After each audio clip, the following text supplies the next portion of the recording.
تاج بطاقة للأهلي. وادي هنا ضربة جزاء يحتسبها حكم اللقاء لصالح مانجا في أول اختراق وانطلاق من ناحية اليمين، ورايحين على طول. ادي عمرو جمال بيهنيه، إنما حكم اللقاء وبيدي إنذار لعمرو فهيم. بطاقة صفراء لعمرو فهيم، هي الثالثة إذن في البطاقات الصفراء لفريق الإنتاج.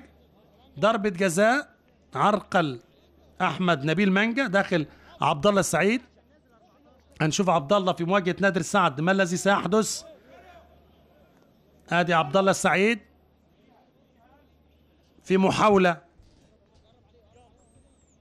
مع الدقيقه 68 دقيقه 10، والسعيد يسكنها الشباك وسجدة شكر يعلن بها تقدم النادي الأهلي بهدف وحيد. هو كان صاحب الهدف الأخير للأهلي في الإنتاج الحربي في الموسم الماضي، لكن مع الدقيقة 69 يحرز عبد الله السعيد هدف من ركلة جزاء يشعل هذا الهدف اللقاء من وجهة نظري، لأن فريق الإنتاج الحربي كان ماشي بشكل جيد بالمباراة بسرعة شديدة في الشوط الثاني، فدي عاملة شكل حلو.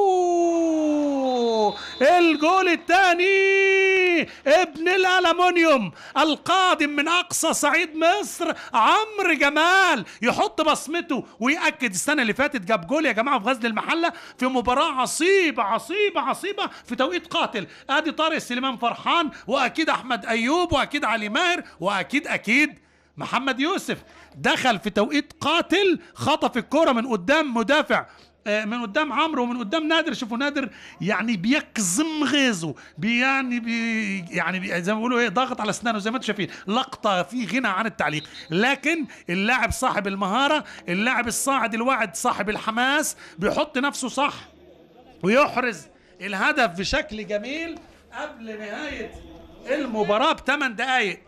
قبل نهاية المباراة ب8 دقائق، يعني في الدقيقة 37 عمرو جمال يطمئن مدربه وجمهوره وعشاقه، لأن كان في دقيقتين 3